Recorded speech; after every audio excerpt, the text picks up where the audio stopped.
Whenever my head starts to hurt, before it goes from bad to feeling worse, I turn off my phone, I get down low and put my hands in the dirt. I try to stop the world from moving so fast, try to get a grip on where I'm at, and simplify this dizzy life and put my feet in the grass. I'm going back to the earth. I'm going back to the earth. I'm going back to work. I'm going back to the earth.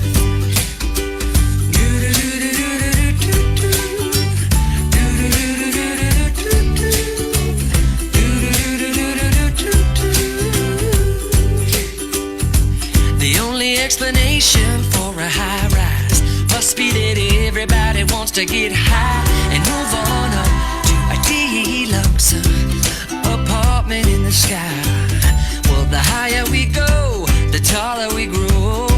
We lose sight of the land below, where you can have your place up in outer space. 'Cause my home is where my food is grown. I'm going back to the earth. I'm going back to the earth. I'm going back to work. I'm going back to the earth. I'm going back to the earth.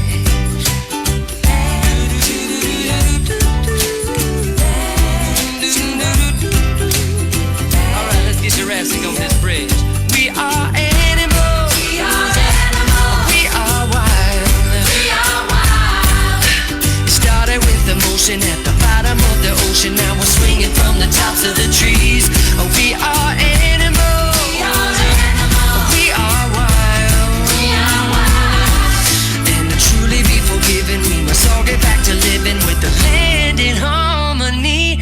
I'm going back to the earth. I'm going back to the earth. I'm going back to work. I'm going back to the earth. Ooh, back to the earth. I'm going back. I'm going back to work. I'm going back to the earth. Two more times around.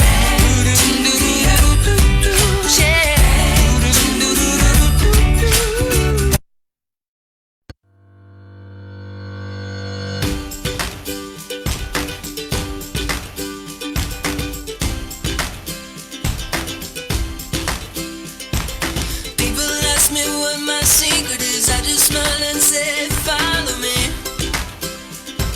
I'm sitting on top of the world, on top of the world. Life's too short not to really live. I got a big heart, I can let you in. I'm sitting on top of the world, on top of the world. On top of the world. I'm sitting on top of the world, on top of the world. On top of the world. People ask me what my secret is. I just smile and say, live for today. I'm sitting on top of the world, on top of the sun came up and I gotta say, see it in a whole new way. I'm sitting on top of the world, on top of the world. Yeah. On top of the world. Yeah. I'm sitting on top of the world, on top of the world. Yeah. On top of the world. Yeah. I'm sitting on top of the world, on top of the world. People ask me what my secret is. On top of the world. I'm sitting on top of the world, on top of the world. Ask me what my secret is. On top of the world. I'm sitting on top of the world, on top of the world. Yeah, I'm sitting on top of the world, on top of the world. Yeah. Yeah, I'm sitting on top of the world, on top of the world. Hello world, wake me up to another good morning, time to go. Got that smile upon my face, 'cause there's excitement in the chase, this I know.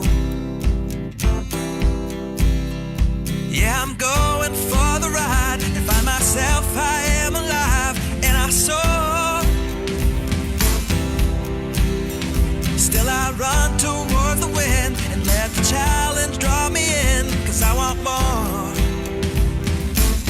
Oh, we are all looking for adventure. We are all looking for adventure. We are all looking for adventure. We are all looking for adventure. We are all looking for adventure. We are all looking for adventure. We are all looking for adventure. We are all looking for adventure.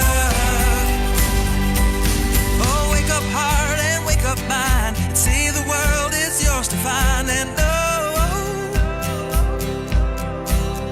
with every passing day there's more, calling you out to explore. Get up and go. There is joy found in the race, and I feel it in the place where I'm free. And I simply can't deny it, that I feel adventure calling out to me. Yeah, we are all looking for adventure. We are all looking for adventure. We are all looking for adventure. We are all looking for adventure. We are all looking for adventure. We are all looking for adventure. We are all looking for adventure. We are all looking for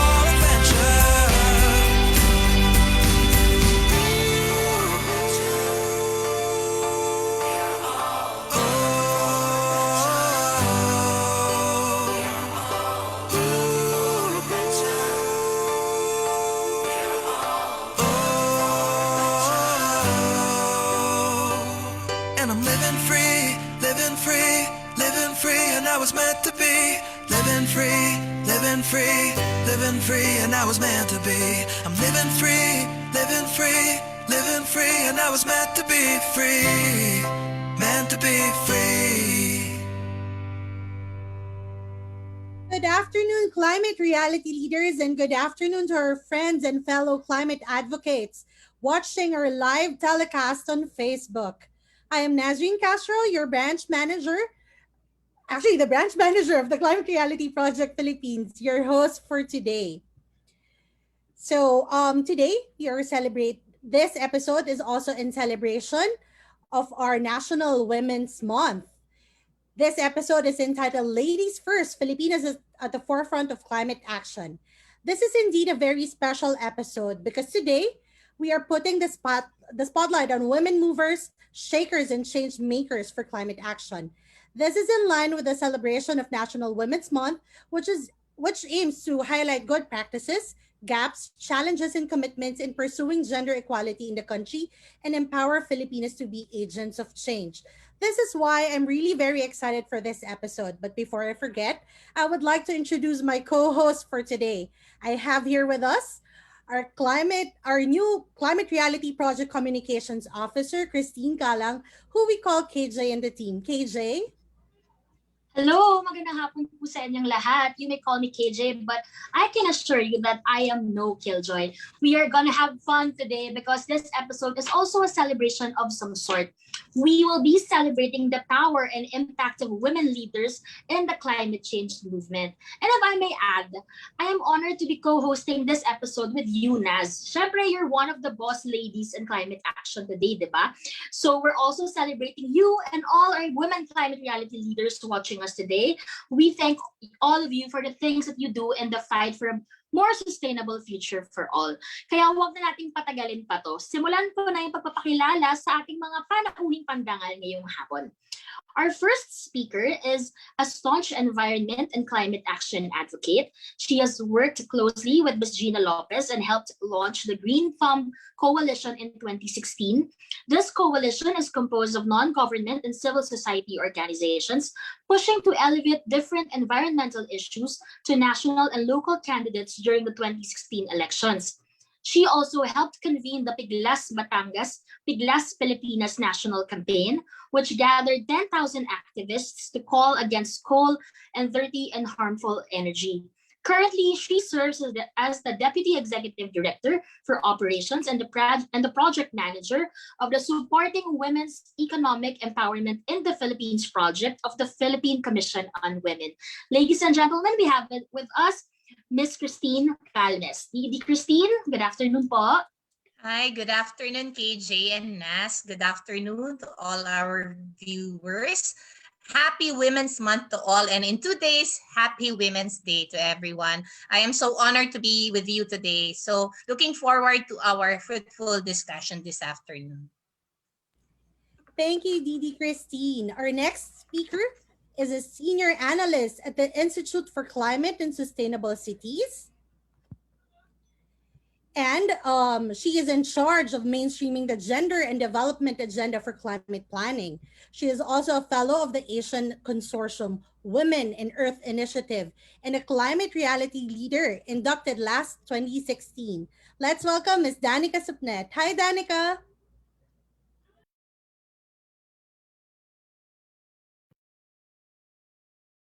Good afternoon to everyone who's tuning in via Zoom and also via Facebook Live. Thank you for, of course, for inviting us for this afternoon's webcast. And of course, happy Women's Month to all the strong and independent women here in the Philippines, especially. Gandang hapon. Thank you, Danica, for that. Thank you, Danica, for that message. As you can see, may kasama si Danica. So our next guest is a geodetic engineer who worked in the government's first nationwide flood hazard mapping project using LiDAR technology. She now serves as a transitions analyst at the Institute for Climate and Sustainable Cities, where she engages with civil society organizations and research institutions to link climate change related studies with national and local climate policy development. We have here with us Engineer Elainne Lopez. Hi, Elainne. Good afternoon. Hello, good afternoon. Maupay na balunhan na kababayinan from Giwan Eastern Samar. Isang maalab na pagpupugay sa lahat ng kababaihan na pag-asa at pagbabago ang dala sa komunidad. Maraming salamat, Elainne. Our last speaker is here to provide the perspective of the youth in our discussion later. A scholar from the Philippine Science University High School. Philippine Science High School. She is a core member of the youth cluster of the Climate Reality Project Philippines. Let's welcome Lois Tanglao. Hi, Lois. Hi, good afternoon from Pampanga. And thank you, Atanaz. And thank you. Thank you to everyone who's here today, and happy Women's Month to everyone who's watching. And I'm very honored to speak to Didi Christine and Miss Elainne and Miss Danica right now. And I'm going to talk about my personal climate story as a young woman. And I'm also going to talk about how climate change affects girls and what we can do about it. Bago natin simulan ng talakayan, I would like to remind our climate reality leaders in our Zoom room and our viewers on Facebook that you can participate in the discussion today by sending your questions in the chat box or on the comment section on Facebook. Yes. Actually, yan ang reminder natin for our viewers. We're live sa Facebook, so live rin ang engagement natin, not only dito sa Zoom meeting room, but also sa Facebook. Thank you, KJ, for the reminder. So now let's get to business. To frame our conversation today, I would like to ask Didi Christine, why global disruptions like the COVID-19 pandemic and the prevailing climate crisis are not gender neutral? How come women commonly face higher risks and greater burdens from the impacts of COVID and climate change? Didi Christine, you have the floor. Yes, hi, good afternoon again. We can say that COVID-19 is not gender neutral because women are more vulnerable to COVID-19. Well, first, due to the economic insecurity that we are experiencing right now, we know na madaming kababaihan na nawawalan ng trabaho at negosyo bilang pinakamadami ang kababaihan na MSMEs. Alam naman po natin. As kanina na mention, I'm also, previously I was the OIC of the Great Women Project 2, which helps women micro-entrepreneurs para ma-uplift at mag-level up yung kanilang mga businesses. And we did a short survey with them and nakita namin kung ano talaga yung impact nitong COVID-19 sa kanila. Marami sa kanila, ilan sa kanila, nagsara na ng negosyo, yung iba nagpalit na ng linya. Also, why COVID-19 is not gender neutral is yung ating caring responsibilities. We know that yung social norms natin that women are perceived to be the ones that are supposed to be caring for our family, supposed to be doing the housework. That is why PCW is currently conducting a study on unpaid care and domestic work para makita natin talaga kung ano nga yung impact ng COVID-19 dito. Aside dito, alam naman natin na there is feminization of our education system and also our healthcare sector. Mas marami ang mga babaeng teachers at mas marami ang mga kababaihan na nasa healthcare sector natin. At nakita natin na talagang malaki yung impact na nitong COVID-19. Kaya hindi talaga siya gender neutral and more studies should be made and more focus on what women during this COVID-19 should be addressed, what needs should be addressed. And then pagdating naman sa climate change, the climate change and other climate hazards, they are also not gender neutral. Prevailing inequalities, including gender inequalities, are magnified by the climate-related events and often neglected. In fact, that it has more devastating effects on women and girls. Sa amin sa PCW, gender-based discrimination in this sector is experienced by women and girls in different ways. Meron din tayong insecure land and tenure rights and lack of access to and control of economic and natural resources. And then may limited opportunities to participate in environmental decision making, and there is also lack of access to markets, capital, training, and technologies. And of course, ang palagi nating sinasabi, may multiple burden ang women being the primary caregivers of affected family members and additional income earners and community workers. So may exposure din tayo to contracting diseases due to the limited reproductive health services and facilities and unhygienic water and lack of private spaces for personal hygiene needs. And gender-based violence risk in the form of physical abuse, rape, and sexual harassment in evacuation centers in case na may climate emergency and sexual exploitation in the form of sex trafficking and post-disaster prostitution. So as you can see, ang dami nating mga gender issues that we have to face, especially during this time of COVID and also because of climate change and other climate hazards.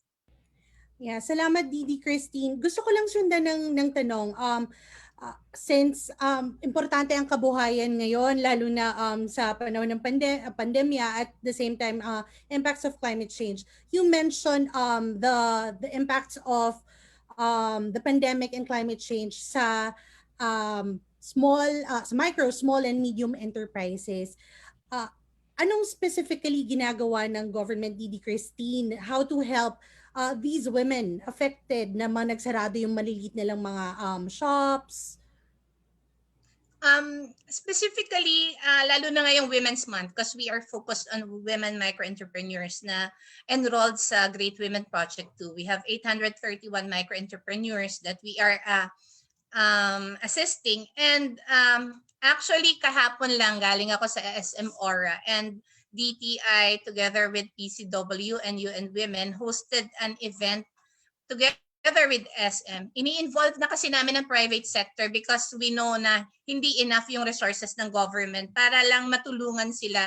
Our WMEs are in 4 industries and affected sila ng not only COVID but also climate change. Bakit?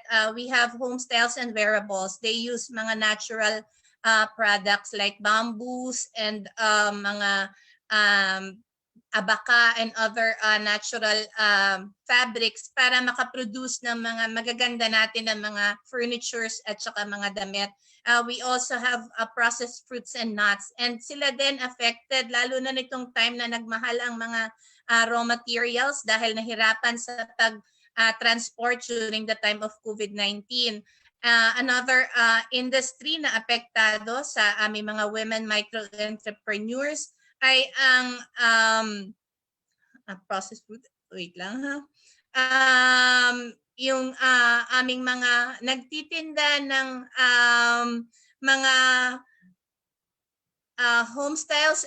I mentioned home styles and wearables, processed fruits and nuts, and we have another one which is coffee and cacao na natural products din sila. So yung dalawang yon naapektuhan sila because yung coffee medyo okay pa but cacao, the ones that produce chocolates, hindi naman kasi siya basic needs natin and basic necessities. So talagang during COVID medyo naapektuhan sila and as I've said yung transportation cost medyo mumahal siya because of the pandemic, because of the restrictions brought about by COVID-19. So malaki yung impact and we did a study nga based on our WMEs and since we are also assisted by other government agencies and private organizations, ngayon medyo nasusulong na namin and we are teaching them to go online.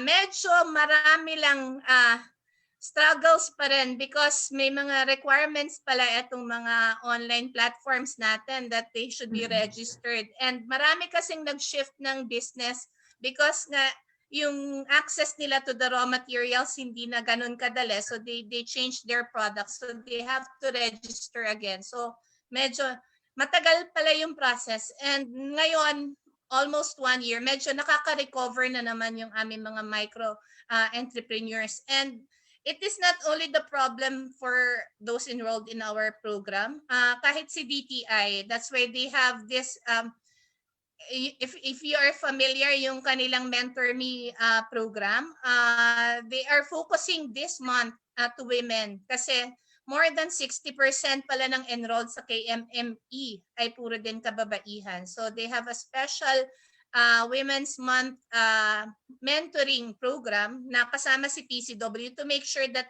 gender issues are addressed and gender perspective are being used during the mentoring of our women micro-entrepreneurs na na-miss out ng mga nagdaang mentoring program ng DTI. Thank you, Titi Kristine. Now we have a clearer picture of the vulnerability of women through the impacts of COVID-19 and climate change. You have explained very well the realities that compound gender inequalities and often prevent women like us from fully contributing to climate and development planning, policymaking, and implementation. Now, we would like to ask Danica and Elainne on something more specific. There have been studies and conversations on how the sexual and reproductive health community are also grappling with the impacts of the prevailing climate crisis. Since part of your work in the ICSC focuses on this issue, we'd like to ask you, ano ang nexus between women's sexual and reproductive health and rights, environmental sustainability, and climate change? Thank you, KJ, for that question. Maybe I would like to start with echoing then Didi Kristine's statement that gender-neutral impacts in terms of climate. And that's really true kasi there's been a wide range of reports and even policies that's stating that there are indeed gender-specific issues related to climate impacts. And we started our work with the impression that most of the climate-related policies and plans, especially at the local level, would require would require the planners, the local governments to integrate gender and development, given that, of course, at the national level, we have policies and strategies, but there's also always a question of how do we do it, especially at the local level. So what we've been doing is we've been partnering with local governments as well as local organizations in the development of their climate change adaptation framework, which serves as a proof of concept or a strategy that they will incorporate in their local climate change action plan. Because we all know that LCCAP is the mandated policy that they need to submit for future funding purposes as well.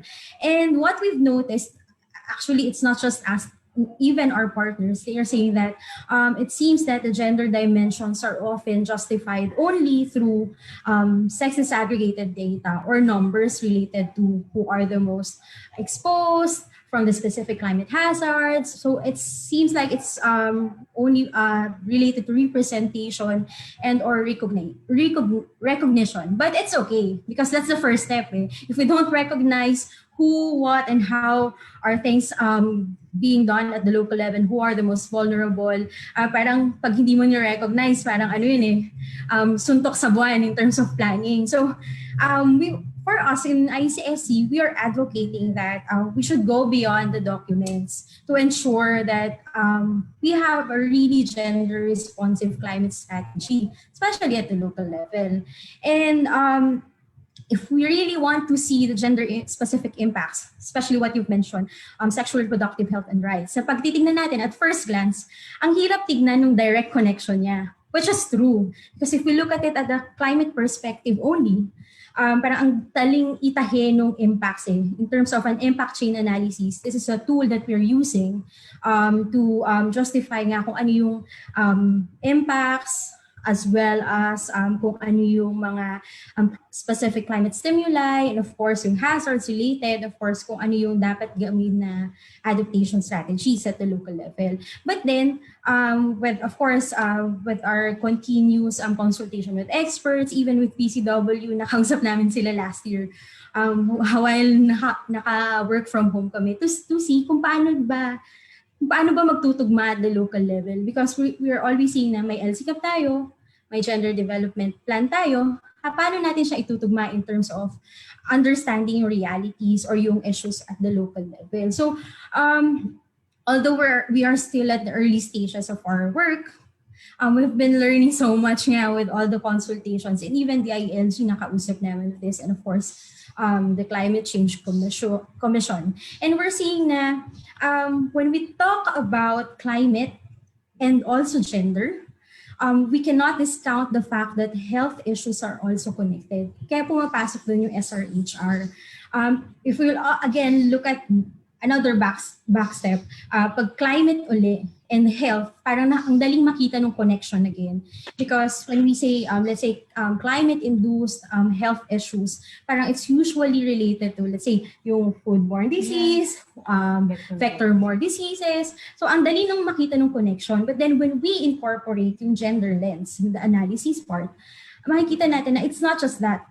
Kasi meron pang issues on sexual reproductive health and rights, which is also very important. So, ayun, baka may dadagdag si Elainne. Actually, so as mentioned by Danica, no, yung health and climate is more direct yung link because of the biophysical impact. So there are illnesses that are directly affected by the changes in climate, increasing temperature, and the cases go high, no, when these things occur.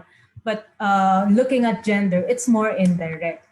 But then we can sort of see the link. It becomes more tangible when we look at yung social determinants of health, and that is where you consider the socio-economic factors, which are the same factors that you're looking at when it comes to socio-economic impacts of climate change.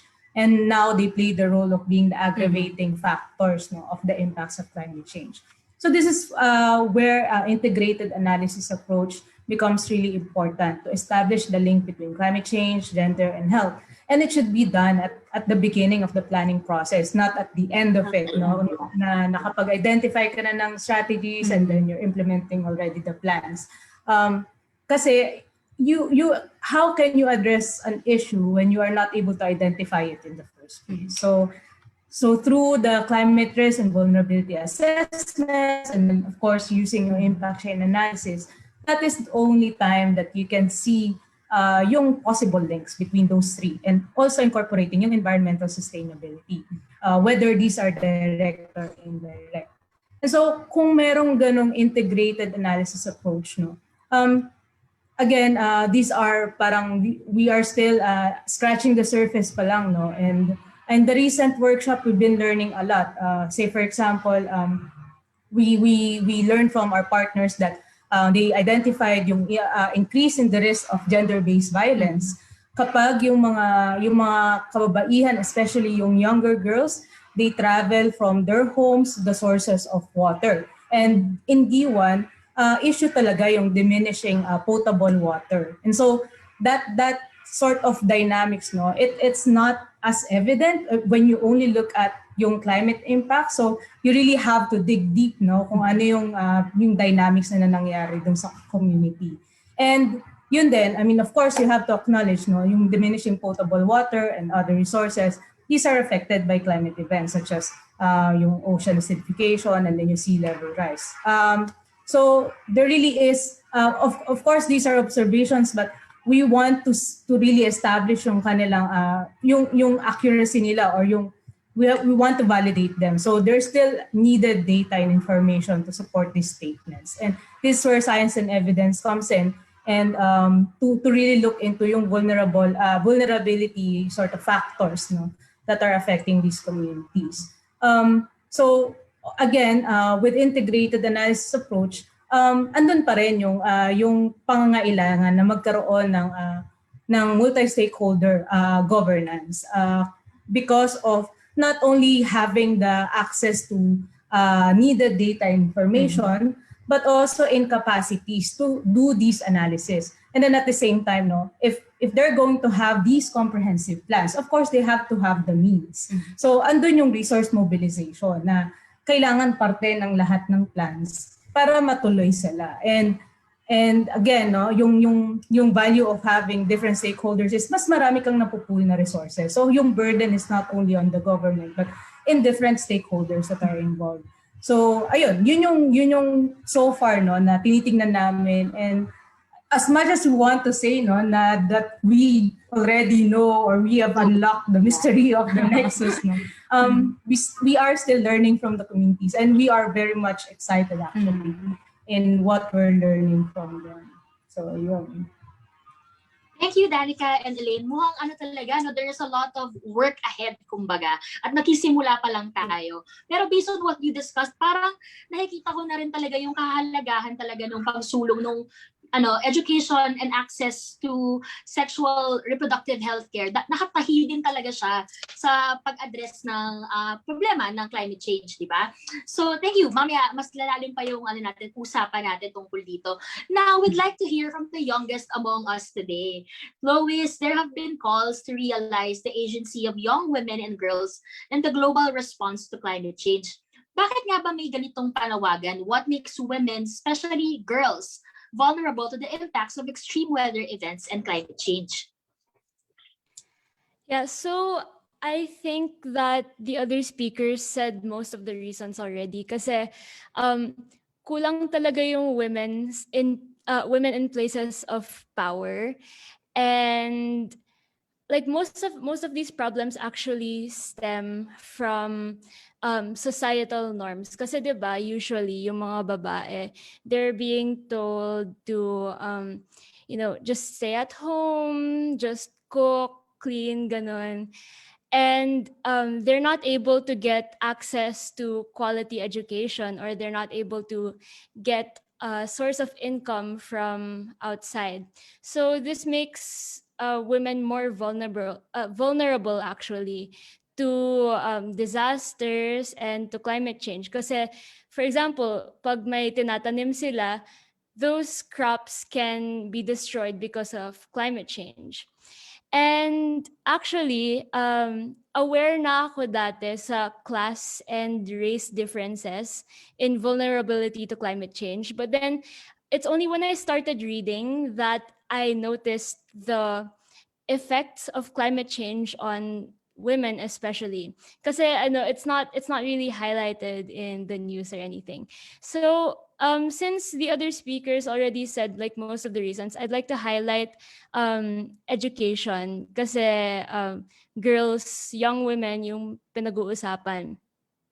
So most women stay at home to take care of their children, and actually around the world, 130 million girls do not receive a formal education. 130 million girls. So, um, paano sila makakaahon? Paano sila fend for themselves when they don't even have the means to? So, yung solution dito is would be to create special gendered programs, lalo na sa education, prioritizing women and other marginalized groups sa education, especially to make them um, to make them have more economic, political, and legal power. Very well said. No, I think our other speakers would agree. Now there's really a need to advance climate change education, specifically yung intersection ng climate change and women issues sa mga bata pa lang, di ba? So we need to Opo. enhance child participation also with sensitivities to the different ways that women and girls experience climate change. What do you think, Naz? I totally agree, KJ. Thank you, Lois, for sharing. Yeah, kaya nga sa the Climate Reality Project, we create spaces for youth participation and we empower our young climate reality leaders to contribute to climate change development and planning processes. In fact, our youth cluster has a lot of initiatives in store for the rest of the year. So let's watch out for that. Going back to our discussion, our speakers have framed the discussion very well. As climate change intensifies, women face higher rates of displacement, violence, poverty, and a lot more. But, syempre merong pero, women may be vulnerable but we are not powerless and helpless. We should not be staying at home. Despite our vulnerability and the persistence of gender inequalities, we have proven that we can lead the way towards more equitable and sustainable solutions to the climate crisis. So I would like to ask our speakers, how are you leading the fight against climate change as women in government, civil society, and the youth sector? Share with us your experiences and stories on how your work was able to positively impact people and communities. So I'll start with you, Didi Christine. Yes, well, being in the government now is quite different from way back when I was really actively advocating for climate change for the environment. And well, as Deputy Executive Director for Operations of the Philippine Commission Women, although I'm already in government, it has changed a lot in a way that my participation and my dedication to promote gender equality and women's empowerment, as well as um, I have also remained an advocate for the protection of the environment and climate change. My role now is to be the representative or the voice of women during different steering committee meetings, board meetings, and interagency council meetings. I sit in the National Disaster Risk Reduction Management Council and also the Nationally Determined Contribution Support Project for the Philippines National Steering Committee, as well as the People Survival Fund Board and the Green Climate Fund Technical Working Group. So, naging technical ngayon yung aking participation pagdating sa pag-push ng protection of the environment. Also, in PCW, we have the Sectoral Coordination Division, which is in charge of ensuring that gender is mainstreamed in the projects, plans, programs, and activities of national government agencies na involved sa aming mga priority sectors. We have environment and climate change as one of our priority sector, and SCD, or the Sectoral Coordination Division, is making sure that gender responsive yung sectoral agencies development plans nila, including gender and development plans, and they consolidate also sectoral inputs and perspectives in the overall monitoring and reporting responsibility of PCW. So we monitor and we advise and we give technical assistance to agencies such as CCC, DENR, and other agencies that push for environmental protection. Also, in PCW, we conduct a lot of consultations, and I think your organizations have been invited sometimes, some time ago, probably during the discussion on the Beijing Platform for Action Plus 25 report. And this year, we are holding the UN Commission on the Status of Women's 65th session. And since online kasi lahat, yung dating nangyayari sa New York na UNCSW sessions ay online na lang siya ngayon. So merong push ang UN Women to bring CSW home. So now that we are bringing CSW home, yung mga consultations namin will be done locally. Ang topic kasi ngayon ng UNCSW 65 is on leadership and political participation. So tamang-tama siya pagdating sa leadership and participation of women, lalo na sa mga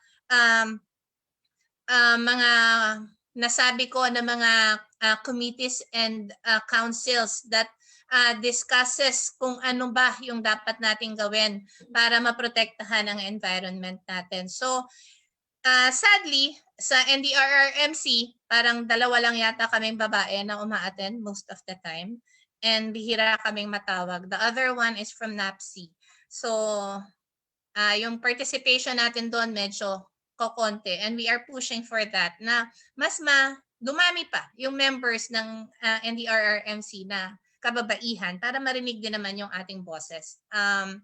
Isa pa, pagdating sa NDC support project, buti na lang nagkakaroon ngayon ng gender study para malagyan ng gender lens yung nationally determined contribution natin. Meron na siyang consultant, and yung dapat kasi last year pa malabas yung kanilang study, kaya lang mukhang ngayong year na to, kasi ngayon pa lang ulit kami nagsisimula, inabot kasi siya ng pandemic, and hopefully matapos yung report within this year. PCW, since we are the environment and climate change nga is our priority sector, we are closely working with the NDC and SC for that project. So yun, madami pa rin akong ginagawa, although minsan nakakamiss din naman na umakyat sa stage, magsalita, press conference at magsalita at ipaglaban yung ating mga advokasya. Pero iba yung platform ko ngayon, and medyo mas malalim yung pakikipaglaban ko pagdating sa gender equality and women's empowerment. So I admire yung mga kasama ko na panelists who are making sure that gender is being mainstreamed and gender issues are being addressed dun sa iba-ibang sectors kung saan sila nabibilang. Yun lang yung nabanggit kanina na we have to start with sex disaggregated data. Challenge yan. Napakalaking challenge yan sa amin kasi even with the government agencies, even with the Magna Carta of Women, hindi pa rin siya nako-collect. We had past experience during the Taal volcano eruption, walang sex disaggregated data. Hirap na hirap kami na maghanap ng data. So we know kung ano yung mga needs ng mga kababaihan. The feminine hygiene kits, hindi alam kung gaano kadami ang ibababa kasi walang data na available to know kung ilan talaga yung mga kababaihan na nasa baba na naapektuhan ng pagsabog ng Taal volcano. So medyo challenge pa siya, but there are agencies and there are government partners who are trying to work on this, and hopefully we really have to start with something like the sex disaggregated data and the studies that are being conducted now para malaman natin yung impact on women and how we can further empower them and we can address their basic needs man lang and the issues that they are facing during this time of COVID pandemic. Thank you. Thank you, Didi Christine. Yan, yung panawagan ni Didi Christine for all our women in government, in the three branches of government, makialam po tayo, makisali po tayo sa discussion. And I'm also a witness kung gaano ka-active ang Philippine Commission on Women pagdating sa Green Climate Fund Technical Working Group. Sila yung laging unang magsasubmit na, teka lang, itong project na to kulang pa. Hindi tama si Didi Christine, si Elainne, and si Danica when they said na hindi lang dapat sex ratio disaggregation ang nakalagay sa mga project proposals natin. We should go beyond that. But I think that is the beginning. But thank you, Didi Christine. I give the floor to Elainne and Danica as part of the civil society organization. Ano yung masashare niyo? Thank you, Naz. Siguro sa akin, I would say that I'm co-leading the fight with our partners, especially we have women's organizations on the ground as well as leaders in the local government who are leading also, women leaders as well. And yun nga, parang sa amin ang perspective namin sa CSO is we've been going through several reports. Yung knowledge namin is based on the research, on several materials, as well as the workshops we're attending, and even the consortium engagements we're doing. But ang kulang doon is ano yung proof of concept mo, or these are the things that we are learning at the local level. So na para siyang napapalamnan pa. Kunya kung may sandwich ka, mas malaman, mas masarap yung inyong discussion if you have the complete package. So those are the things that we are learning at the local level na dinadala namin, whether at a national level, engagement with government agencies as well as non-government organizations sa partner namin sa Women's Consortium and even the Climate Action Consortium, and also pati pagtaas niya sa regional or Asian consortium and even at the international level. Like you've mentioned sa GCF and even pagka nagkaroon ng international negotiations such as the Conference of Parties. So very important yung learnings namin at the ground. And yung pag-share ng experiences ng aming local partners na nababaon namin when we do the fight na at a higher perspective. And I think the fact na we are able to go back to the communities we're working with, lalo yung mga LGUs, parang self-fulfilling sa amin sa ICSC na i-engage namin sila not only on a specific issue or a specific work that we've been doing. Kunyari, nagsimula kami here in G1. I'm engaging them with the Solar Tech Pack and also with the Climate Change Adaptation Framework. Now we're back in G1, convening the local partners in ensuring yung gender responsive climate action through their planning process, as well as yung pag-integrate nga ng multi-actor partnership naman. So I think that's very important. Sa amin, fulfilling talaga yung nakakabalik kami sa community. Yes. And to add to what Danica said, going back to the nexus again. We're dealing with three complex issues: climate change, health, and gender. So definitely not one office, not one sector, not even ICSC can do it alone. So definitely nandun pa rin yung strategic involvement of the key stakeholders. That's why we're always emphasizing that in our discussions and what we do in our initiatives, not only at the local level but at the national and international. Siguro based on the project, what we hope to have as a positive impact is that, of course, to elevate yung integration of gender lens in their local climate action plans, na just not beyond mere representation. And at the same time, because of this workshop that we're doing, we also want to have more creative approaches when it comes to planning. Kasi it helps in building that open or inclusive and safe space, especially when you're doing gender analysis. So parang if you are going to follow the usual parang very rigid processes, may tendency na baka mag-hold back when it comes to discussing yung issue. So that's what we want to really sort of elevate no yung platforms then of sharing and even using pictures no. So excited kami for that next week kasi we're going to have this photo voice no which wherein the our participants will go to the communities to really see what's happening on the ground and that we hope that to be integrated in their plans. So and then of course yung pagpunta dito sa community is our way also of affirming yung efforts nila na despite the circumstances no I mean they're really making efforts to enhance their local climate action and we hope that that serves as inspiration to other communities as well. So ayun. Thank you. Ang ganda. Actually, we're not alone in this task. We build the ecosystem of partners, of allies. And tama ka, we give that space, platform for our communities na wala namang access to elevate or parang i-elevate yung dialogue kung anong nararanasan nila on the ground sa national or even sa international level, 'di ba? And thank you for the work that you're doing. And yon, as in shout out ulit sa mga kababaihan to join the community, 'di ba? So we are partners and allies. So thank you, Elaine and Danica. I now Thank give the you. floor to Lois. Lois, you could share your please share your thoughts with us.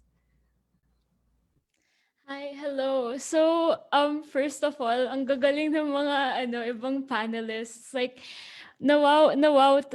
Can you hear me? Yes. Okay.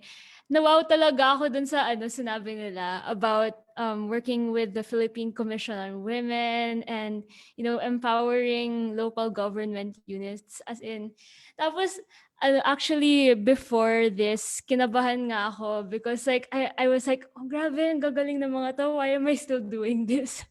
Pero I feel like when you see people do these like really big actions at like a national or even like a local government level, parang natatakot ka. And that was what happened like to me. And I feel like it can be intimidating because you don't know where to start. Pero I can tell you that like even like a really small action can do something. So I can tell you about like two things that I was able to do that like anyone can do para makakontribute sa climate action. So the first is educating myself and other people about climate change. So I do these talks, and I actually did a talk last year about how to combat climate change at home. And sobrang saya ko kasi one of the people who went said that gusto nilang magtanim ng vegetables sa bahay nila, tapos gusto rin nilang maging vegan kasi I'm vegan and I encourage it. And ayun, that made me really happy, and it was an achievement for me kasi like wow, I actually influenced someone to do something. Hindi ko alam kung ginawa talaga niya, pero like just the thought of it made me really happy. And the next thing, and I think like the most important thing that like I was able to do is organize. So I feel like joining Climate Reality was one of the best decisions I've ever made because it gave me a network of people who like cared about the same thing as I did, and it gave me opportunities like this one to share my advocacy. So uh yung ginagawa ko ngayon is like I do these talks. I learn from the people in the same organization as I am, and I'm also able to contribute now to policies such as like the Philippine nationally determined contribution. So ayun, very thankful ako dun. And I encourage anyone who's not in an organization to join one because it will really give you the platform to do what you want because individual action is just individual action, pero when you turn many small acts into one big act, it can change the world. Ayan. Thank you, Louis. Actually, tama ka dyan. Yung unang sinabi ni Elaine and Danica na building community, I think that's a first step when you join the Climate Reality Project Philippines. Thank you, Lois. Talaga, totoo yan. Walang maliit or malaking action, kumbaga. Lahat yan nagko-contribute, diba, para ma-advance natin yung climate action in the country. And also, maganda kung mag-start young ka like Lois, diba, and our other young climate reality leaders. So, sobrang active talaga ngayon sa ating organization. Maraming salamat din sa ating mga guests for all the things that you do for the climate change movement.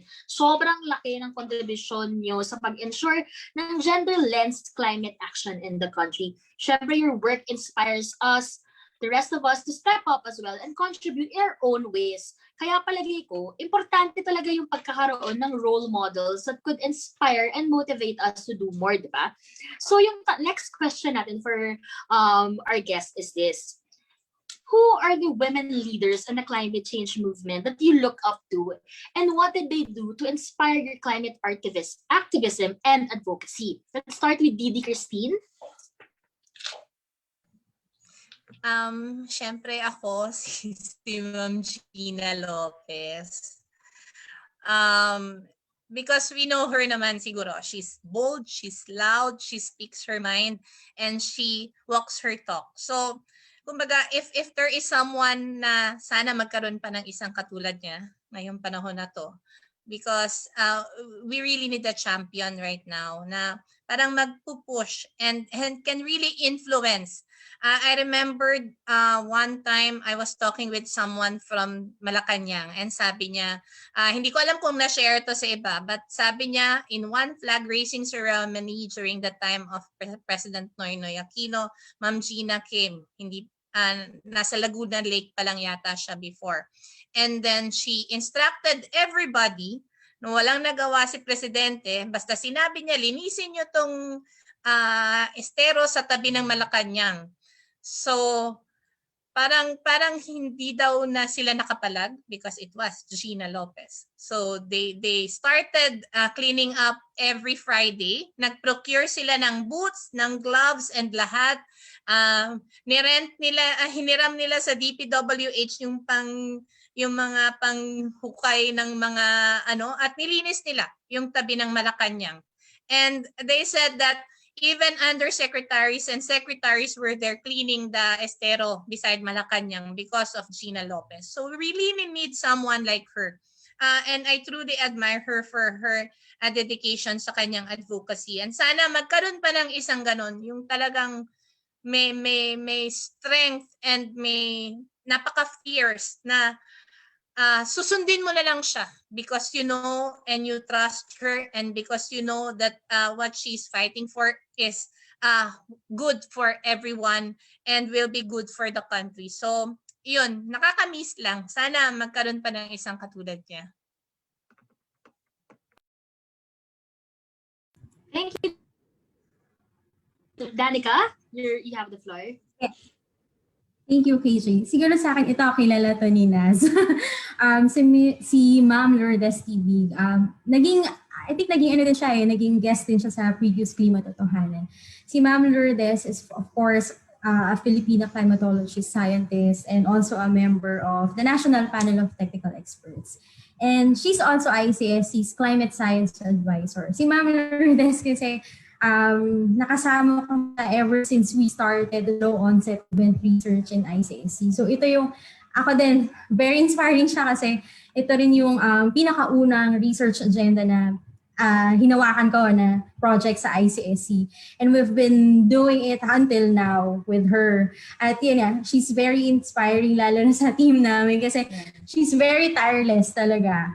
Pero she's already beyond her retirement age pero very active pa siya in giving us advice and all. Tapos, nakakatuwa, nakakamiss din yung, ang lagi namin, pagka magka-chat kami, yung mga Dulcinea moments namin na hindi lang kami nagdi-discuss about work, but we are also discussing about life, about her children, her family. I think dahil taga-Pangasinan kaming dalawa, so ang daming connections and all. And really, yung kanyang energy ba yun yung nakakahawa sa amin na even if hindi namin kasama si Ma'am Lourdes pag nagdi-discuss kami among the group, na parang ano namin ay nako, itong document na to, pag hindi ganito yung framing and all, magagalit sa atin si Ma'am Lourdes. Parang may ganun.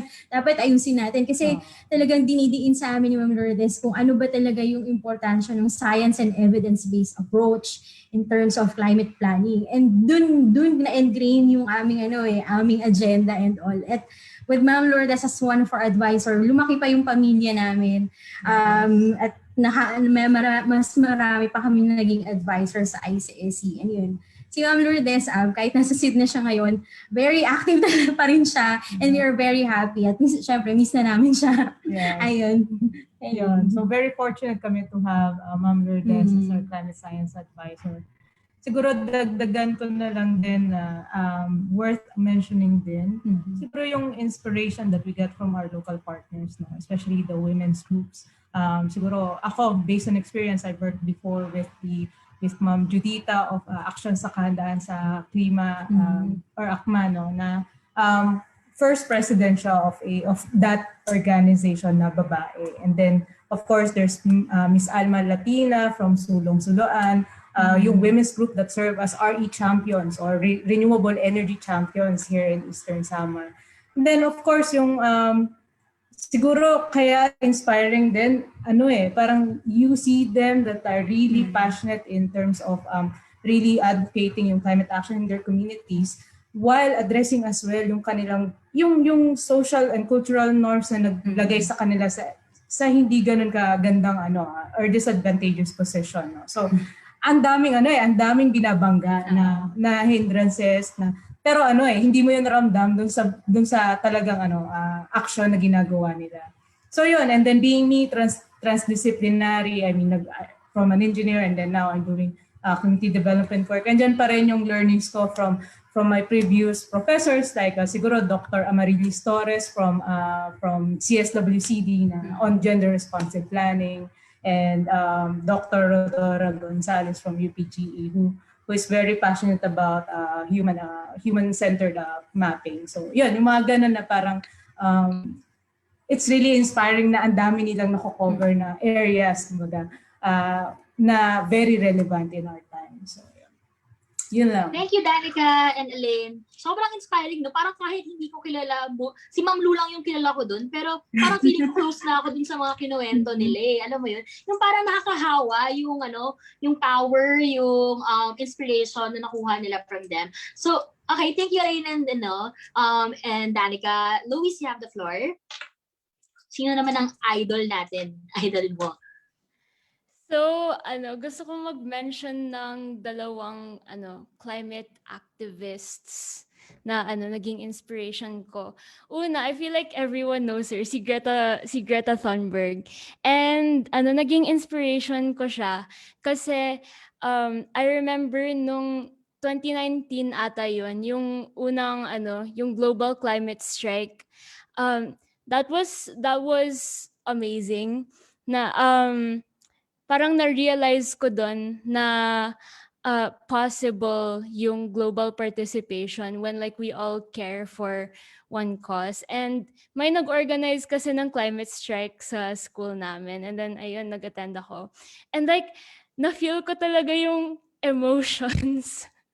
And like, naiyak ako because like everyone was so, passionate about it, and like they really wanted to do something about it, and they really, kahit maliit lang siya, like maliit lang yung pag-organize, sobrang mafe-feel mo talaga na gusto nila ng pagbabago.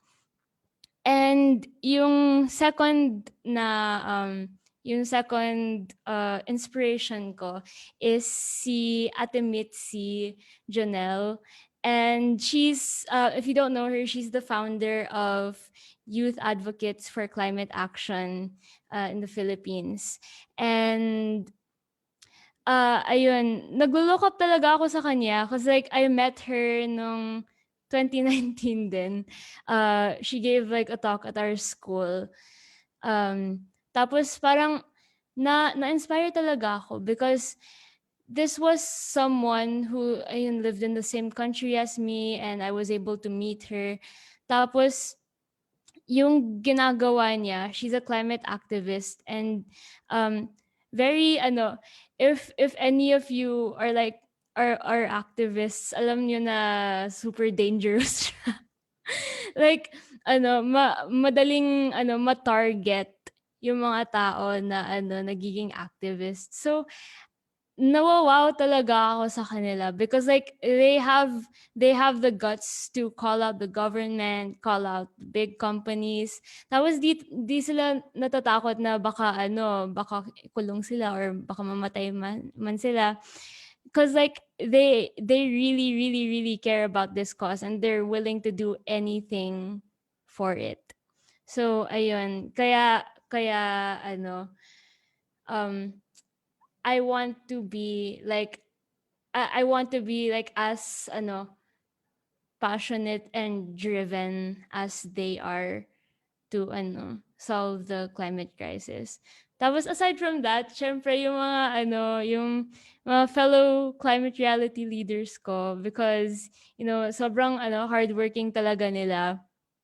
Like I talked to ano dalawa sa mga kasama ko to prepare for this si Keith and Ivana. Tapos yun pala sem break nila and like sem break or basta break nila sa school, and then what they were doing the whole time was like stuff for climate reality. So ayun, I really admire that, and I hope that more people are work that hard for like climate change. Ayan.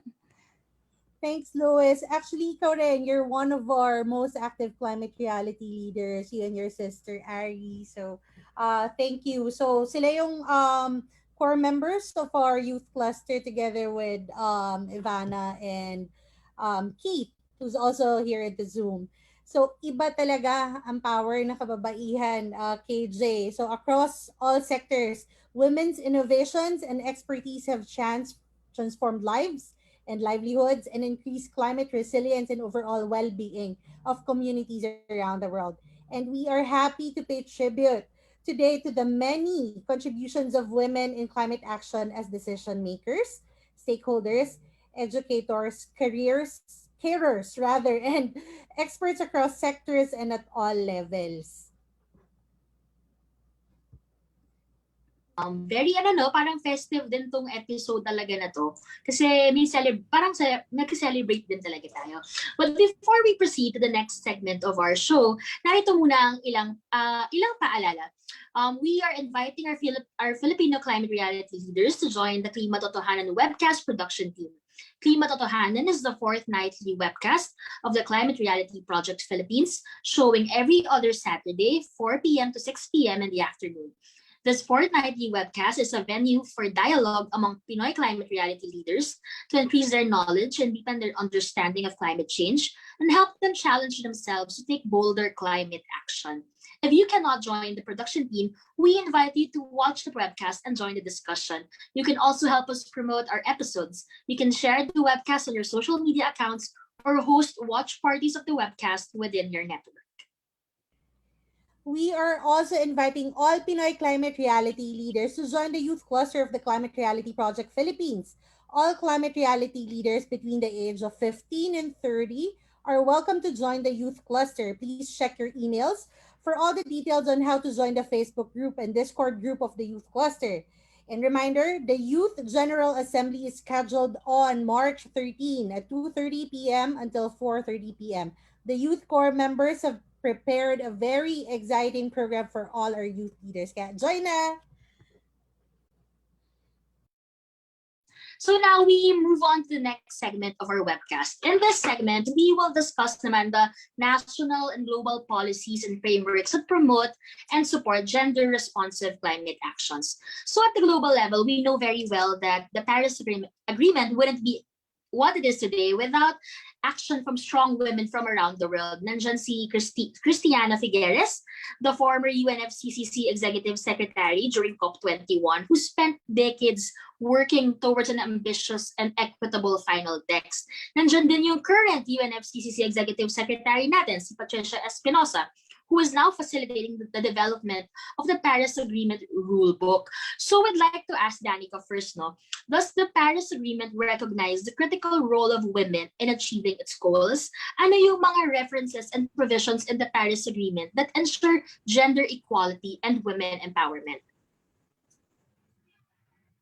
Thank you, KJ. Siguro I would base it on like yung timeline ulit of the discussion. We've learned also from the previous Klimatotohanan. There are specific provisions that are usually an offshoot of an enhanced version of the current decisions. It's the same with the inclusion of gender equality and women empowerment or women's rights in the Paris Agreement. So starting with the 1992 Earth Summit, that there were criticisms that most of the mandate lacked women's rights and gender equality. But there were major changes since then. Because fast forward to 2014, we now have the Lima Work Program on Gender or LWPG. Then a year after now, we have the Paris Agreement, which again, it's another offshoot and an integration of the provisions that has recognized the important role of women as champions for climate action, and as well as the need for gender equality. So the provisions were visible in specific decisions in the Paris Agreement. So nandun naman siya. But despite these, of course, since we have the Paris Agreement, as we are saying, this is the ambitious agreement for climate action towards several years from now. And hindi siya ligtas sa mga criticisms because of course we have civil society organizations who are really staunch in saying that there's specific limitations in terms of, maybe there is a loose and non-explicit decisions regarding gender equality and women's rights. But at that time, we need to also consider na it's the first step pa lang eh. We're still in the learning process, and it's the first year of the Paris Agreement. And of course, recognizing the several lapses identified, especially by the civil society organizations, we've seen improvement for the past years already.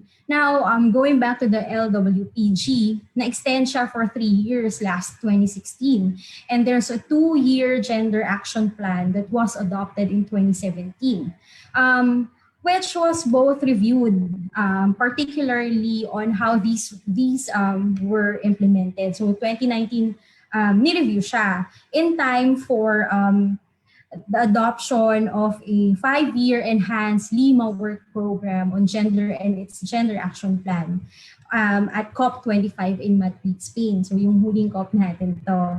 So the key decisions that are gender-focused include thematic areas on enhancing gender equality in policy and practice, gender balance in decision-making, as well as responsiveness to gender issues in development.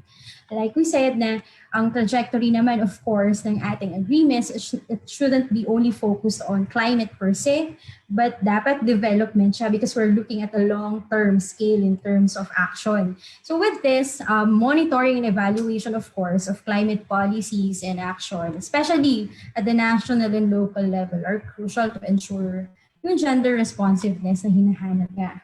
And of course, nabanggit ko kanina, with the submission of the NDCs, of course, we are yet to see the gender-responsive climate action, especially at the national and local level. Kasi nga, like Didi Kristine mentioned, nagsisimula pa lang din tayo. And we have so many things to learn as well. So this is very crucial, especially yung pag-mainstream nga ng gender dimensions in the climate policies of the NDC. Na dapat gagawin siya not after, like Elainne mentioned, not after determining the targets, but it should be simultaneous. Kaya magandang opportunity to na while we are still at the stage of the sectoral review, sectoral consultation, alongside it, simultaneously, we are already looking at the gender dimensions para sa ating NDC, lalo na sa Philippines. And it's a good opportunity for us to see nga, paano ba yung shift, yung paradigm shift ng ating climate policy with this NDCs. At syempre, of course, high hopes tayo for the upcoming COP26. Yeah, thank you, Danica. And then reminder for everyone na active na climate reality leaders working on NDC with a branch, ayun, meron pa tayo isang space na dapat isulong.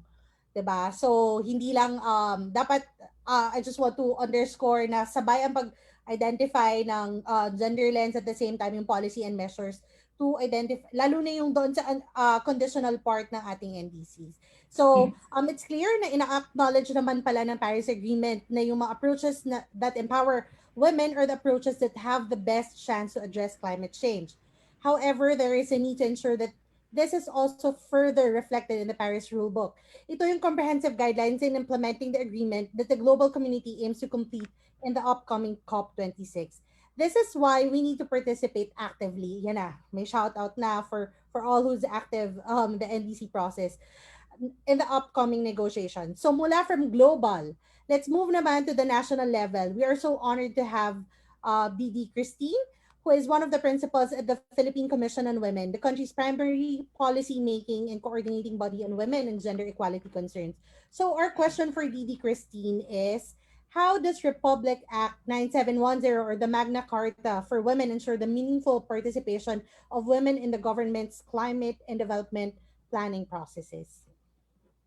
Well, in the Philippines, policies and programs are being implemented to bridge yung gender and development and also climate actions. The Magna Carta of Women was enacted in 2009 and gender mainstreaming was adopted as the strategy to promote and fulfill women's human rights and eliminate gender discrimination in their systems, structures, policies, programs, processes, and procedures. And in the same year, the Philippines also promulgated the Climate Change Act. So magka-birthday sila. That created the Climate Change Commission, which one of its tasks is to incorporate gender sensitiveness in all climate change and renewable energy efforts, plans, and programs of the national government and the local government units. The MCW also stipulates that the state shall take all appropriate measures to ensure the opportunity of women on equal terms with men and without any discrimination to represent their government at the international level and to participate in the work of international organizations. So the Philippine delegation to the annual conference of parties, na sinabi nga kanina, is comprised of at least 40% women. I think CCC makes sure na at least 40% of women, including senior negotiators, experts, and technical staff, attend the conference of the parties. The Philippines regularly monitors the composition of the participants to climate change conferences, fora, trainings, meetings, and events, and disaggregating women and men. So the country holds capacity building activities also for its international climate negotiators and ensuring gender balance of participants and experts. And lastly, before the pandemic, may hinabol si CCC at si PCW when hindi namin alam na magkaka-pandemic, but we were able to conduct the gender and climate change orientation for the Commission on Audit on March 3 and 4, 2020. The workshop provided clear, concise, and up-to-date information for state auditors to understand the link the concepts of climate change expenditure tagging, and gender and development. Kasi alam naman natin that the Philippine Commission on Women, we review the God plans and budgets of national government agencies. So, dahil meron tayong climate change expenditure tagging, parang ngayon, hinahanap na rin namin sa pag-review namin ng gender and development yung mga climate change expenditures nila na nag-a-address ng specific gender issues. So the participants of that workshop were state auditors from the member agencies of the Climate Change Advisory Board and cabinet cluster on climate change adaptation and mitigation, disaster risk reduction. So after ng workshop, ang goal namin is that the state auditors are expected to fully have a grasp on climate change and gender mainstreaming concepts, useful in integrating gender and climate change in their respective auditing system. So in this way, na-ensure namin na yung functions ng PCW under the Magna Carta of Women on making sure that gender is mainstreamed in all national government agencies ay ma-mainstream din sa lahat ng ating mga climate change and environment agencies para masiguro na yung kanilang itatag na expenditure ay gender responsive. And also, pinag-aralan siya at meron siyang ina-address na gender issue. Thank you, Didi Christine. It's good to know no, na hindi lang pala yung Magna Carta Law, yung may provisions to ensure gender lens climate action, kundi pati mismo yung Climate Change Act of 2009, di ba? And it's also good to know that the PCW has a robust and active coordination mechanism with the Climate Change Commission and other relevant government agencies para ma-ensure natin na yung climate plans natin ay mayroong gender lens. Thank you, Didi Christine, for that. So alamin naman natin sa sub-national level, syempre we have our local climate change action plans na nabanggit na nga kanina, di ba? Which the Climate Change Act of 2009 asks from provincial, city, and municipal governments in the country. So our question to Elainne is this: are there efforts from the CCC or other government agencies to conduct gender analysis of existing LCCAPs? Meron na ba tayong mechanisms in place to ensure that LCCAPs are gender responsive? Okay. Actually, siguro may mga strides naman or initiatives that are being done, including siguro worth mentioning is DILG's co-benefit approach to climate mainstreaming, which underscores the fact that development and climate actions are mutually reinforcing. So what they're trying to do is to have the climate action plans such as NCCAP to enhance other plans like CDP, like GAD plan, and CLUP. And then as mentioned by Ma'am Kristine and Danica, yung opportunity for gender mainstreaming through the in relation to NDC na magkakaroon ng gender plan to supplement yung NDC implementation plan. Then of course there are still questions in terms of not only the SGAPs but how local governments can participate in siguro in relation to NDC in meeting the national targets in terms of mitigation and adaptation, and even more how to integrate yung gender analysis in their local plan. So again, there are strides, but it's still a work in progress in terms of really going beyond the quantitative representation of women and that are beyond yung sex disaggregated data. So also that's what we're trying to sort of parang explore in what we're doing here in D1. Parang they already have their climate change adaptation framework to enhance their local climate change action plan. But then, we also recognize that there are existing concepts that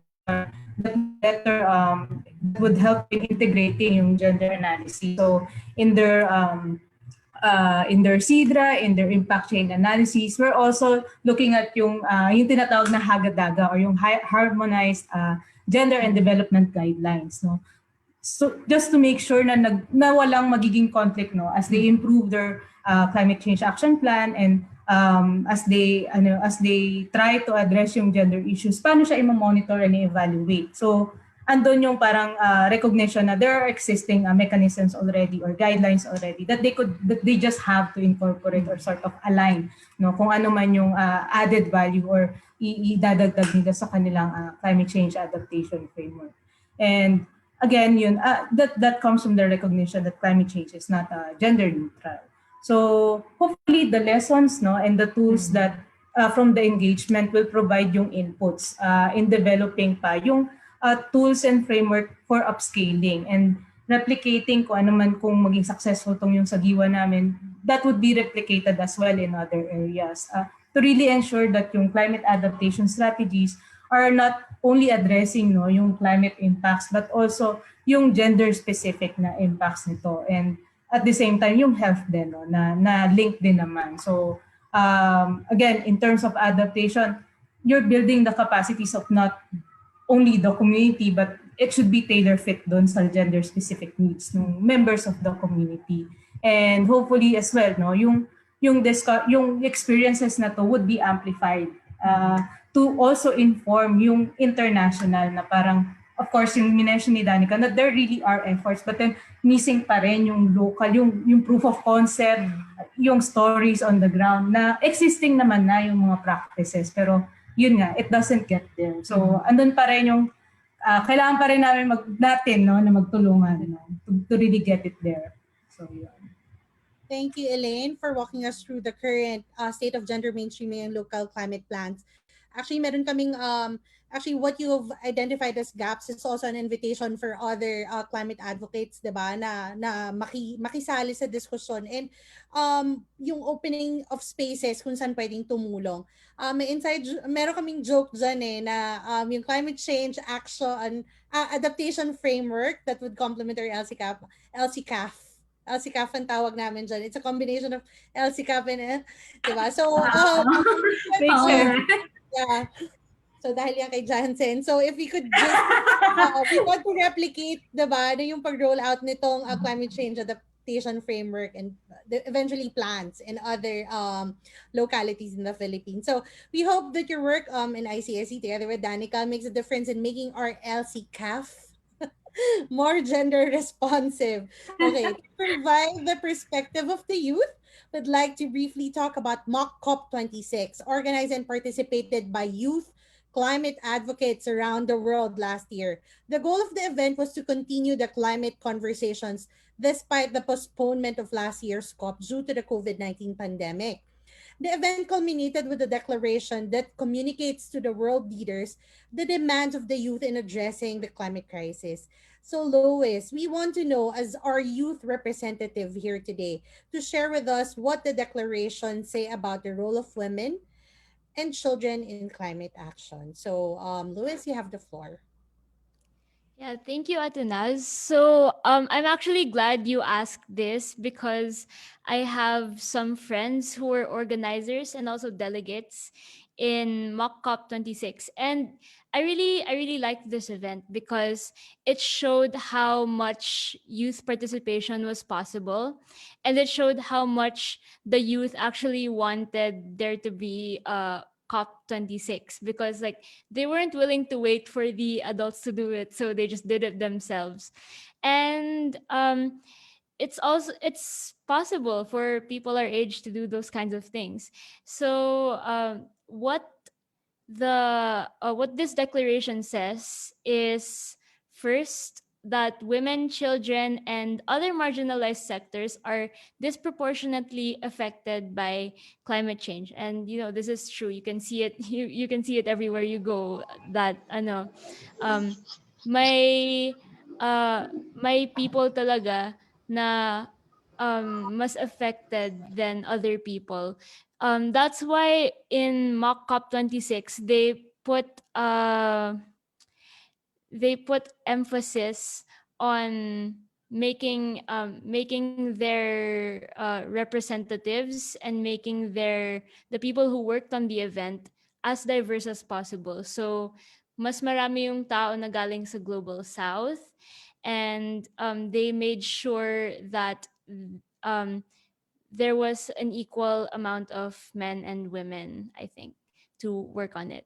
And the second is science-based climate change education for everyone in any grade level, whether formal or informal schooling, because everyone needs to learn about climate change. And I think personally, very uh, it's not given enough emphasis in our schools kasi wala mang separate curriculum for climate change. So that's what we need to develop, because people are lacking a sense of urgency kasi like hindi nila natututunan sa school. And the third is youth participation in decision making. And this is extremely important because the youth are the ones who are going to inherit the planet, and it affects us the most. So we should have a say in what happens. And it's nice that the youth is actually being given a say in these things, because as Atanaz mentioned, there was a consultation about the Philippine nationally determined contribution, which is basically the Philippines' action plan for climate change. Tapos we were very fortunate kasi nasama kami doon. So they were actually listening to the voice of the youth, and I think more people and more institutions should do that para we can get to a place where everyone is represented. Thank you, Lois. Clearly, the power of the youth talaga, ramdam na ramdam talaga natin, diba, ngayon sa climate action movement. And we shouldn't be surprised kasi young people have the most at stake in the fight against climate change, diba?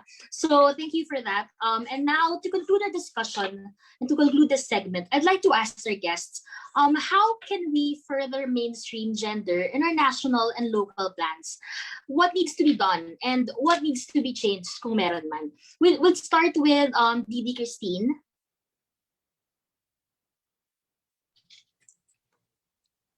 Hello. Yes, ma'am. KJ. Yes, you're. Oo. Well, na-mention ni Danica kanina yung Hagadaga, yung Harmonized Gender and Development Guidelines or Guidebook that we use to make sure that gender is mainstreamed sa mga projects, plans, and programs of the government. Yun lang, yung paggamit kasi nung Hagadaga is a little bit too technical. So they really need to have parang training for that. And we do give training for that. Ang PCW, we give technical assistance to national government agencies, which is our main mandate naman. The PCW also, as the primary policy making and coordinating body on women and gender equality concerns, promotes gender mainstreaming in climate change through issuance of policy guidance in the formulation and implementation of the agency's guide plans and budgets, and to consider gender and development programs, projects, and activities that address gender issues and concerns related to the climate change. And na-mention ko nga kanina na kapartner na natin dito ang Commission on Audit. So the national government agencies are now making sure that they are also looking into gender and development when they do climate tagging. Also, we review and endorse annual guide plans and budgets of the national government agencies, including those with programs, projects, and activities that address gender issues on climate change adaptation and mitigation. And lastly, the Philippine Commission on Women provides technical assistance on gender mainstreaming to various interagency mechanisms on climate change, such as our membership on CCC Advisory Board, PSF Board, GCF, and DCTWG to ensure integration of gender perspective in the proposed policies, plans, and programs. So, pagdating sa national government agencies, you can be assured that PCW is monitoring and making sure that gender is mainstreamed in all the plans, projects, and programs of our government agencies to address climate change. Thank you. Thank you for tirelessly working on this. Danica, you have the floor. Thank you, KJ. Siguro mas ano din reiteration of what Didi Kristine mentioned also on the Hagadaga and how we use this in the integrated analysis approach in climate adaptation, in the climate adaptation framework of the localities. Na we are always saying that with the integrated analysis approach, we're not only looking at climate per se, but also gender dimensions and even the health dimension. So doing this at the very start of the planning process while we are problematizing the problem at the local level. I'm sharing what we've done for the past days here in G1. It's so exciting to see na in a simple problem tree analysis of the potable water issue here in G1, that's due to sea level rise, ocean acidification, na kakaroon ng saltwater intrusion. Ang kwento nga nila, if they open their faucet before, okay pa yung tubig, but it became salty, lalo na yung mga pang-inumin nila. And isang joke nga nung aming partner is that kailangan ko na mag-conditioner dahil dun sa pagiging salty ng water, which we don't know eventually how many years from now if it will still be like that. So we need to adapt based on that, and really affected yung kanilang potable water system, which eventually nakita namin incorporating nga yung questions ng gender analysis of the Hagadaga. Mas lumawak pa yung effects nung declining or potable water system sa G1, looking at several dimensions na whether baka kasi masyadong malayo yung potable system to the community, na naapektuhan nga yung nabanggit kanina ni Elainne, yung pagpunta nga ng mga women, even at children, sa pagkuha ng ng tubig nila. That's also very striking, lalo na yung sinabi ng our representative from the Women and Protection Unit ng PNP dito sa G1, na actually we've seen increasing violence against women na cases. And somehow parang nakita nga nila na during that workshop, they see na baka kasi nga related dito sa issue ng water. So that's very complex, and if we will not do the integrated analysis at the very start, yung magiging adaptation measures natin is just related to addressing yung potable water system. But then, we are always saying na mag-iiba yung magiging adaptation measures natin if we will see already these dimensions at the very beginning. And that's very important, lalo na sa local development namin. And yun lalo na, pag sinabi natin, pag mag-identify tayo ng mga gender-responsive climate action, kasi it's connected to the issue of implementation naman, especially at the local level. Kasi ito naman, laging remarks ng aming local government partners na plano kami ng plano pero hindi naman namin na-implement. And it's because there's no resources available at the local level, or there are limited resources naman. So para sa kanila, pinagkakasya lang namin, let's say, ang aming IRA for the year so that we can implement our projects. And what's good about the climate change adaptation framework is that there is a resource mobilization component or plan, so that while we are enhancing the CCAF to ensure it's gender responsive, we're also looking at roster of finance mechanism, whether by the local government or from the national government, and even from other international sources and private sectors na pwedeng mag-serve as a resource mobilization component, which the local government can creatively fund blend para ma-implement yung kanilang mga strategies. Kasi sobrang gaganda kung tutuusin. At sobrang lalo na yung isang community na, isang LGU na kapartner namin, ang ganda ng approach nila na it's not just a scientific way of adaptation, but there is an incorporation of indigenous knowledge. So very important yun na dapat ini-elevate natin yung mga ganong adaptation initiatives at the local level. So yeah, yung resource mobilization component, parang tinitignan namin, like I said a while ago, if our trajectory is towards development, maybe we can also look at the Gender and Development Fund as one of our source for gender-responsive climate action. But we cannot tap the Gender and Development Fund if we cannot justify ano ba yung mga gender issues at the local level that are also climate-induced. Naalala namin nung kausap naman namin ng DILG, yung Gender and Development focal team nila sa national.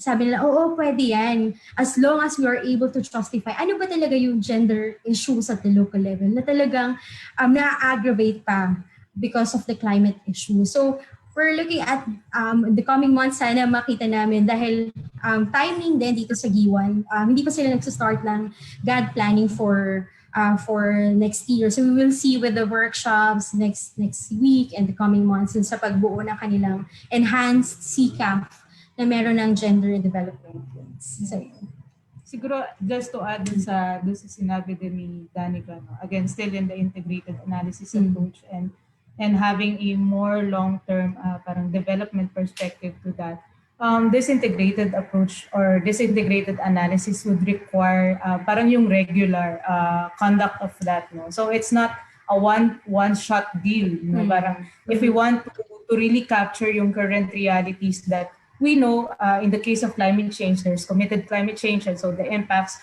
even though we're doing our actions now, the impacts are still there. So it has to be iterated. No, the process should be iterated. It should be improved every now and then. So it would require really yung resources in terms of data, of information, and capacities. Kaya as much as possible, no, talagang ma-establish yung multi-stakeholder partnerships, if possible to institutionalize them, no, in such a way na every time na magkakaroon ng ganong planning, be that parang if you want to really marry yung iba't ibang plans, no, ito yung itatap mo, na present locally, and at the same time, meron din silang access, say for example, may certain external actors for assistance, pero still yung champions mo talaga ay yung local actors mo. And of course, yung need pa rin, no, to document yung etong mga nangyayari na to at the local level. And I know that yung pandemic, it introduced a lot of challenges, but then at the same time, it opened a lot of opportunities like what we're doing now. It opened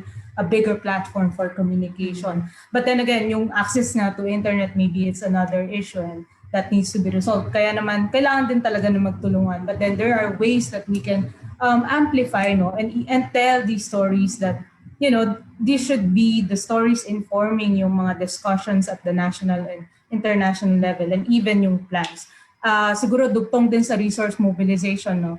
The more that we make our plans comprehensive, no, the better that we equip our local governments and even the national government to access yung climate finance. And alam natin na ang tindi ng labanan dun sa pag-access na yun, no. I mean, there are so many issues, and hanggang ngayon, parang the vulnerable countries are still having difficulty kung paano ba talaga magagamit yon yung with respect to the CBDRRC or yung Common but Differentiated Responsibility. So, yung mga ganun na parang there are always parang may malaki ang pool natin here in the Philippines for local experiences and local practices, and it's just a matter of really telling it to bigger audience. Thank you guys. Grabe, ang critical pala nung talaga ng mission nyo dyan sa GIAN, kasi naisip ko lang, ang dami yung integrated analysis na ginagawa nyo dyan. Maraming pwedeng magbunga pag nagawa nyo yan, tapos yun yung gagamitin natin for resource mobilization and other strengthening of development plans pa and all. So good luck talagang thank you for doing this, diba, for the movement, kumbaga. Thank you, Danica and Elainne. So now we give the floor to Lois to share us her thoughts.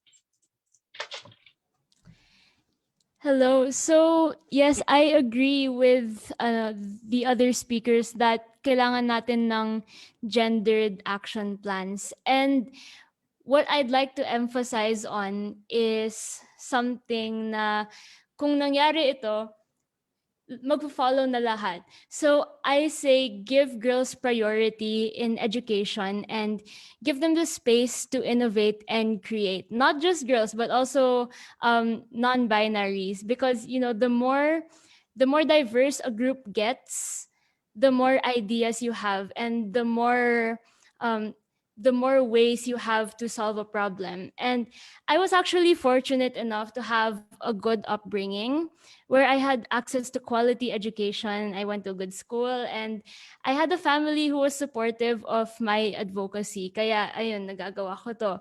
But a lot of girls around the world actually don't have that. Instead, they're told that they're just girls. Ayun, they should stay at home and have children. Parang wala pang pandemic, naka-quarantine na sila.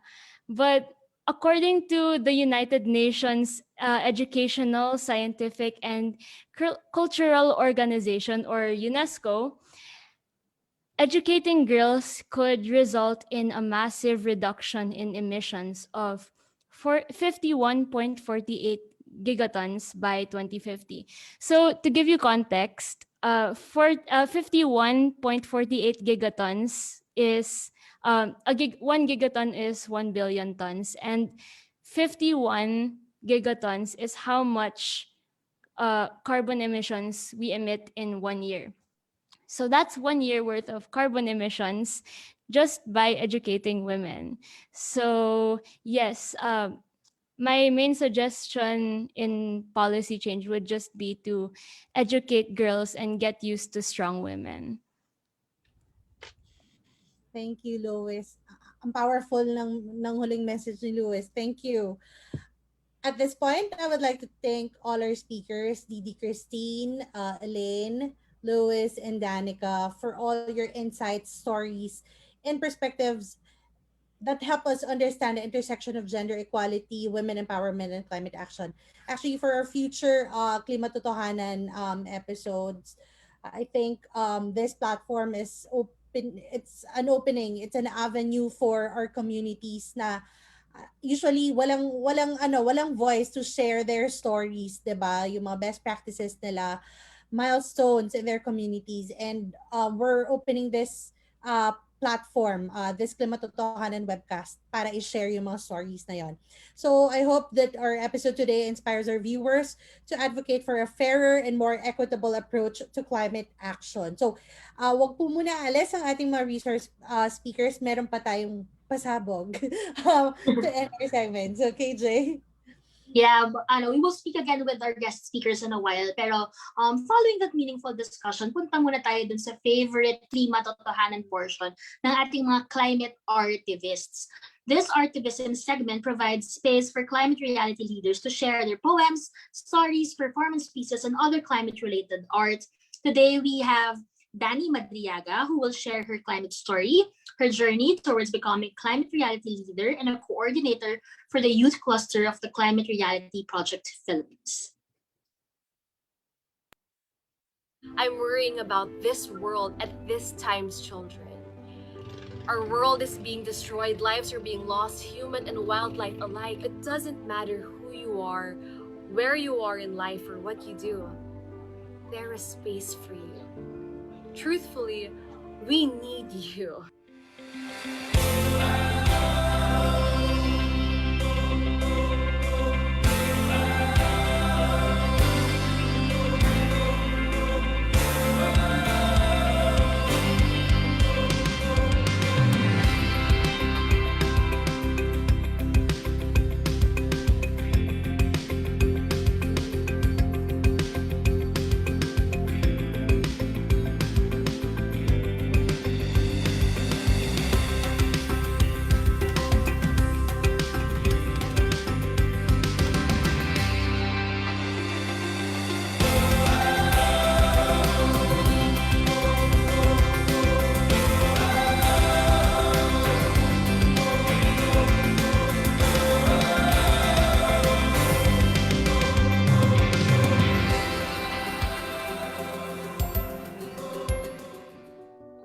A bright and hopeful day to you, fellow human. I am Dani Madriaga, a civil engineer, green building professional, a youth coordinator for the Climate Reality Project's Philippines Youth Cluster, and I am a Pinay climate reality leader. I grew up in the city, so as a kid, I got my first glimpse of nature on family road trips, when our car would creep farther and farther away from the urban jungle, and deeper into the forests of the mountains, or the vast farmlands of the provinces that my parents grew up in. The year is 2000. I'm sitting on my mom's or my dad's lap and I'm looking out the car window to the scenery they're pointing at. They're telling me to look carefully and appreciate deeply what I'm seeing and hearing. The lush tree cover, the bird song, because one day these views and sounds may cease to exist. They wonder aloud if my grandchildren would live to see it. The year is 2021. I'm not worrying about my grandchildren. I'm worrying about this world at this time's children. As our forests burn and our cities flood and the placards on the street read, "You get to die of old age." We don't. We, the youth especially, know the climate crisis is here and it's happening now. Our world is being destroyed, lives are being lost, human and wildlife alike, and we cannot simply sit back and, in the words of Al Gore, wait for some genius to come up with some miracle. We must do our part.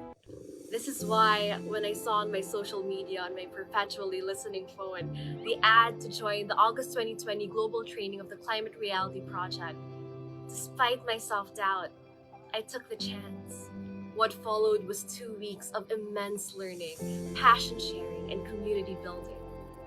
Among my friends, I've long been the environmental advocate, the earth lover, but for years I've never really belonged to any environmental organization. I've tried my best as an individual, and I've flitted from here to there in between events because I have made friends in different organizations, and I love to support a good cause. But I stayed on my safety pad for so long, unsure of myself, unsure of where I fit in, unsure of what I can contribute. And at last, with TCRP, I've departed. And in the words of fellow climate reality leader Tom Guinea, sometimes departing can feel like arriving home. So welcome, welcome, welcome home. And I welcome you, dear viewer, fellow human, fellow co-inhabitor and co-caretaker of this beautiful earth, fellow endangered species in this climate crisis, to the climate movement. I enjoin you to come back home to our earth. There are no small rules. I went from being someone with no official environmental affiliation to being a youth coordinator for TCRP Philippines. I remember when I first got the invite to join the youth core team, it was only because my mentor saw in me a passion and love for the environment. So it doesn't matter who you are, where you are in life, or what you do, there is space for you. Truthfully, we need you. The climate crisis that is impacted by and impacts all of us needs its champions in every industry, every sector, every community, so we can truly build a better reality, a better Philippines. I'd like to close with a quote from Peter Mathias. It goes, "I ring with life, and the mountains ring. And when I can hear it, there is a ringing that we share." I understand all this, not in my mind, but in my heart. Please listen. Please listen to this ringing that we share.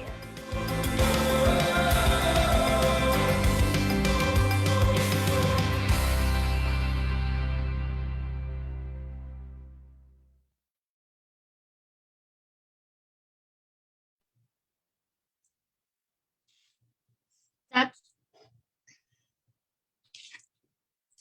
That was indeed a very inspiring story by Danny. But from one powerful woman climate reality leader to another, we also have today Youth Cluster Coordinator Ivana Joaquin, who also serves as a producer of today's episode. She will share her art and read to us a poem by revered poet and playwright Lem Sise.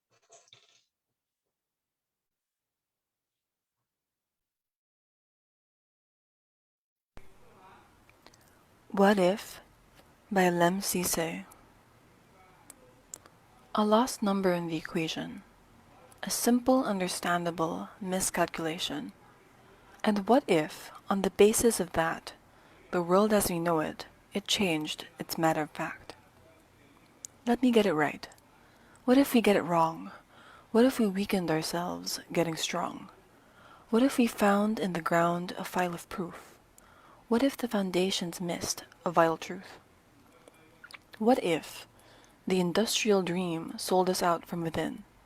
What if our unpunishable defense sealed us in? What if our wanted more was making less? And what if all of this wasn't progress? Let me get it right. What if we get it wrong? What if we weakened ourselves, getting strong? What if our wanting more was wanting less? And what if all of this wasn't progress? What if the disappearing rivers of Eritrea, the rising tides and encroaching fear, what if the tear inside the protective skin of Earth was trying to tell us something? Let me get it right. What if we get it wrong? What if we weakened ourselves, getting strong? What if the message carried in the wind was saying something? From butterfly wings to the hurricane, it's the small things that make great change. And the question towards the end of leases, no longer the origin, but the end of species. Let me get it right. What if we get it wrong? What if the message carried in the wind was saying something?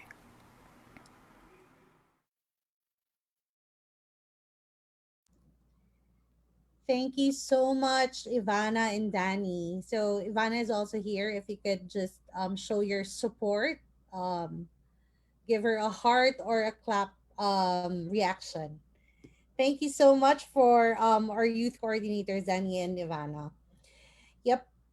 KJ? Yup. So ngayon, pumunta tayo sa hot seat segment ng ating show this afternoon. Kung gaano kainit ang mundo, ganito rin kainit ang controversial topics natin for this segment. To conclude this episode, magkakaroon tayo ng fast talk with our speakers.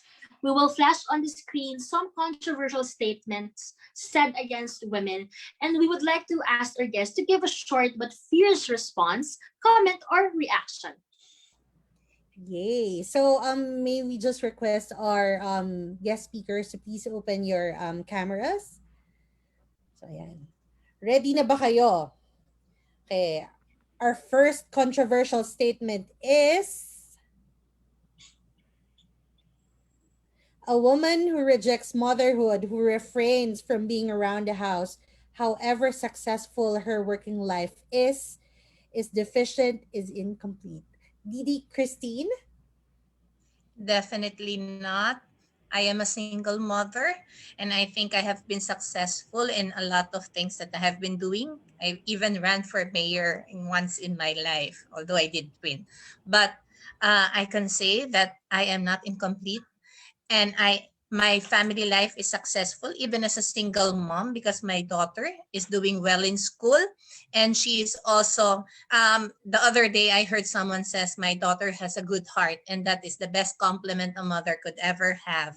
So I must say that that statement is definitely false.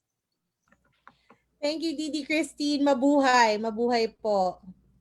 Okay, our next statement. Oh, okay, women are not fit to be president. Danica. Short answer, untrue and unprofessional to say. Women can be president. Sobrang kuyan sa'yo si KJ. Okay, our next statement.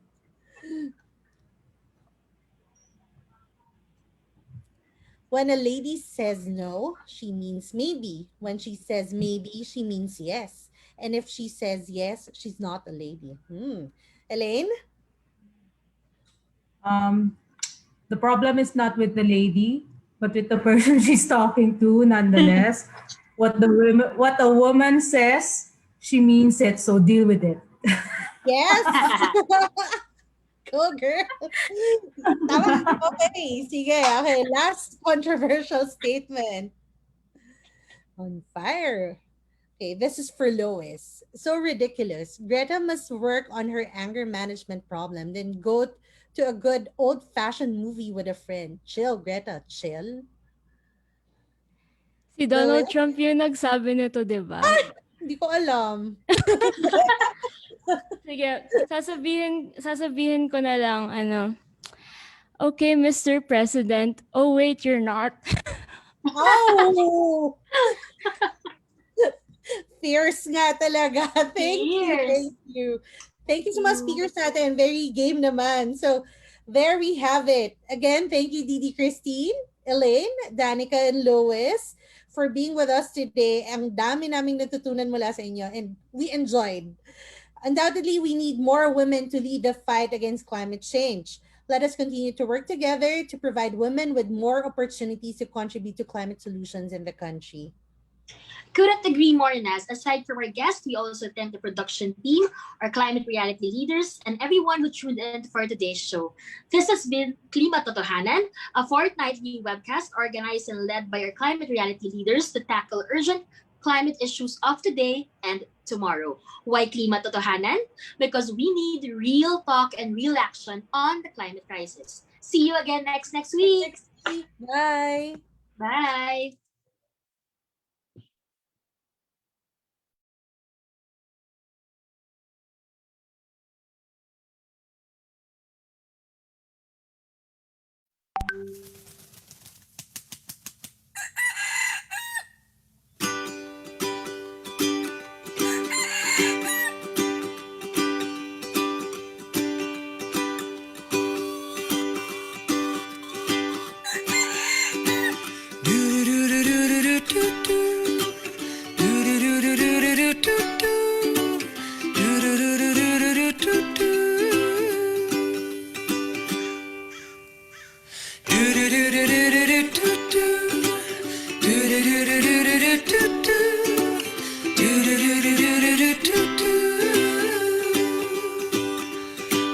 my head starts to hurt.